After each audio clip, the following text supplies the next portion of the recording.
Et c'est Jordan Bardella qui arrive en tête avec sa liste. Il obtient 32% des voix. Écoutez, on a un taré à la tête de l'État, là. C'est un pyromane de la République. Nous sommes prêts à exercer le pouvoir si les Français nous font confiance lors de ces futures élections législatives. J'ai décidé de vous redonner le choix de notre avenir parlementaire. Pour moi, je refuse toute forme d'alliance. Le pays a exprimé un vote d'opposition au président de la République. Je dissous donc ce soir l'Assemblée nationale. La team, l'heure est grave. Nous allons parler aujourd'hui de l'actualité depuis hier soir, vous le savez, sauf si tu vis dans une grotte. Sinon, tu sais que hier, il y a eu les élections européennes un peu partout en Europe et dont en France, et les résultats sont on ne peut plus parlants. Est-ce qu'on va se taire ou bien on va en parler? Moi, j'ai décidé d'en parler aujourd'hui avec toi et je compte sur toi également pour me partager ce que tu en penses. Bref, on débriefe dans cette vidéo de cette actualité bouillante qui va nous toucher d'une façon ou d'une autre. On commence tout de suite. Les amis, on va pas faire semblant, clairement l'heure est grave. L'heure est grave, pourquoi? Comme je te le disais hier, ont eu lieu les élections européennes. Et le peu qu'on puisse dire, ou le moins qu'on puisse dire, c'est que le résultat, bon, je ne vais pas dire a surpris beaucoup de personnes, parce que on va parler d'ailleurs d'une des causes pour moi de ce résultat-là. Mais du coup, ça n'a pas surpris, mais ça a quand même, je veux dire, remis les idées en place à beaucoup de personnes. Qu'on le veuille ou pas, on est aujourd'hui dans une France où l'extrême droite, ou le Front National, ou en tout cas les nationalistes, les populistes sont de plus en plus en train de monter en fait, sont de plus en plus en train de prendre la place. Et ce que cette élection nous montre clairement à 3 ans des élections présidentielles en France, c'est qu'il y a de fortes chances que le Front National remporte la victoire, clairement.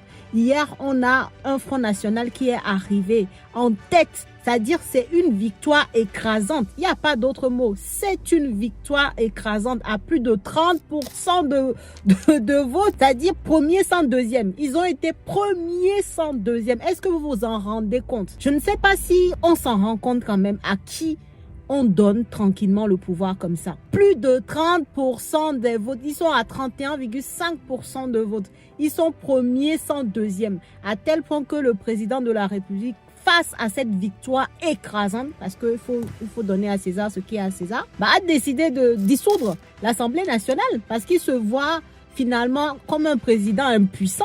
C'est le cas de le dire. Il n'a pas de majorité, en fait. Il ne peut pas exercer son pouvoir avec de telles réalités, en fait. Donc, il décide hier, suite au vote et aux résultats de vote des élections européennes, de dissoudre l'Assemblée nationale et de refaire une élection, donc du coup, législative qui aura lieu, le premier tour aura lieu le 30 juin et le deuxième tour le 7 juillet. Donc, en catastrophe, c'est une élection législative qui intervient en catastrophe rapidement organisée face à l'actualité catastrophique qu'on a vécue hier.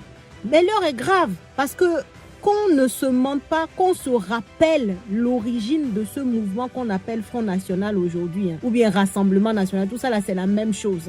On parle de l'extrême droite. On parle de personnes qui appellent les gens qui ont accès aux aides sociaux et tout ça, ils les appellent les assistés. On parle de ceux qui pensent que l'immigré est le problème du français. Que s'il n'y a plus d'immigrés, les Français, je sais pas, vont retrouver la souveraineté de leur pays. Alors qu'on sait tous très bien que la réalité est loin de là. Alors qu'on sait tous très bien que c'est un parti qui n'a pas réellement un plan réel pour remettre la France sur pied. Je ne sais pas si vous comprenez ce que je veux dire. On est en train tranquillement de banaliser un parti dont l'historique fait froid dans le dos, en fait. Et je parlais tout à l'heure du fait que une des causes pour moi, et ça nous concerne tous, et d'ailleurs, franchement, pour moi, c'est d'abord le pourquoi je fais cette vidéo, c'est l'abstentionnisme, ou bien l'abstention qu'on a face à des élections d'aussi grande envergure. Parce qu'on peut se dire que ce sont les européennes et que ce n'est pas la France. Mais si, ça montre en fait, c'est comme un miroir de la France, ce qui s'est passé là aux élections européennes. Ça veut dire que peut-être que pendant les législatives, si on fait la même chose qu'on a fait hier, c'est-à-dire que si on ne va pas voter, si on ne va pas user de nos droits, si on ne va pas faire notre droit et notre devoir, bah en fait, eux de leur côté, ils sont mobilisés à fond en fait. Contrairement à ce que beaucoup de gens pensent, allez regarder un peu les statistiques de ceux qui votent pour ce parti-là. Vous allez être étonnés de voir que ce n'est pas que les vieux, il y a des jeunes aussi. Donc, si vous attendez que quelqu'un d'autre aille voter pour vous alors que vous pensez que votre voix ne compte pas, alors on va tous droit dans le mur. Alors on va tous, dans quelques mois, mettre nos deux bras sous la tête et commencer à pleurer. Ou bien ça va se passer comment? Moi, je prends aujourd'hui ce canal-là pour exhorter chacun. Si hier tu n'es pas allé voter parce que tu ne te sens pas concerné, si tu ne le fais pas pour toi, fais-le pour ta progéniture, fais-le pour ta descendance. Si tu ne vas pas voter, si tu ne vas pas utiliser ce droit-là que d'autres ont souffert pour que toi aujourd'hui tu aies le droit de voter, le droit de donner ton avis, le droit de choisir démocratiquement, entre guillemets, qui va te représenter, fais-le au moins pour tes enfants en fait. Moi j'ai 2 garçons aujourd'hui, je me dis mais... qu'est-ce qui les attend en fait? Qu'est-ce qui les attend? Si aujourd'hui on banalise ce genre de parti-là, si aujourd'hui on les laisse prendre la tête d'un pays où on sait qu'aujourd'hui la France est un pays hyper métissé, mais on connaît le programme de ces gens-là. Allez regarder même un peu leur programme, ce qu'ils proposent. Vous allez voir que c'est...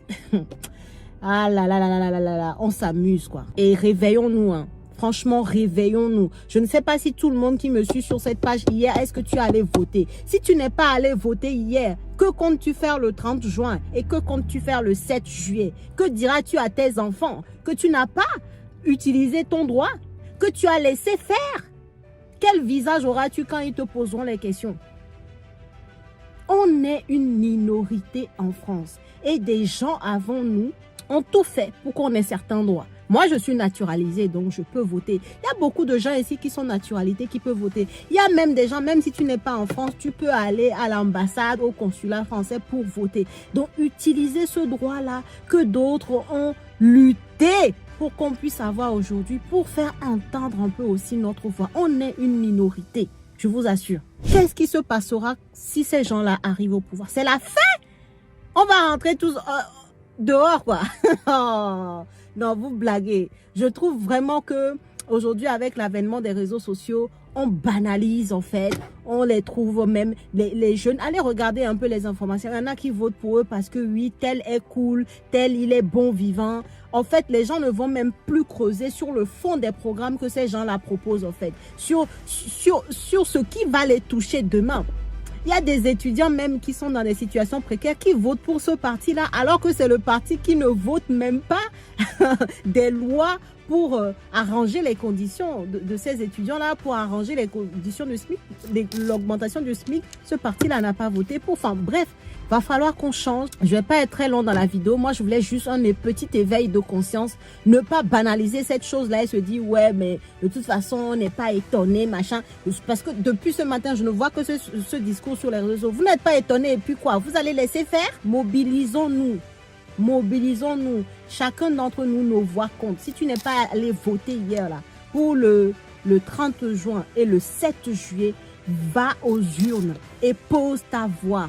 Et ensemble, luttons pour que ces gens-là n'arrivent pas au pouvoir. Parce que tout ce que d'autres ont fait avant nous, là, ils vont pas venir balayer ça comme ça, en fait. Nous, on a des enfants. On se dit, ok, nous, oui, on va rentrer au pays. Mais et nos enfants, alors qu'ils sont nés ici? Et nos enfants, alors qui ont leurs ancrages ici? Qu'est-ce qu'on en fait? Bon, en tout cas, voilà ce que je voulais te dire. La situation, pour moi, elle est catastrophique. Oui, on va avoir des plans B, mais clairement, un pays comme la France, c'est le pays de nos enfants. Nous, on a des origines, nos enfants aussi, mais ils sont là, ils sont ici en fait. On doit aussi faire en sorte qu'ils se sentent chez eux. On doit faire en sorte que ce genre de parti qui va les discriminer plus que jamais n'arrive pas au pouvoir. C'est notre devoir de parents de le faire. C'est notre devoir de préparer le terrain pour ceux qui vont nous suivre. Et non de nous laisser faire comme ça, de nous laisser manipuler, d'être comme le rat là qu'on met dans l'eau froide et puis on met le gaz ou bien on met la plaque de cuisson et puis on ne sent rien jusqu'à ce que ça commence à s'ébouillanter et après on se dit ah c'est trop tard. Non, soyons pas de ces gens-là. Réveillons-nous et utilisons nos droits que d'autres ont souffert pour qu'on puisse y avoir. Voilà ce que je voulais te dire dans cette vidéo. Je sais pas ce que tu en penses de cette actualité là, mais c'est chaud. C'est chaud. J'attends ta réaction en commentaire.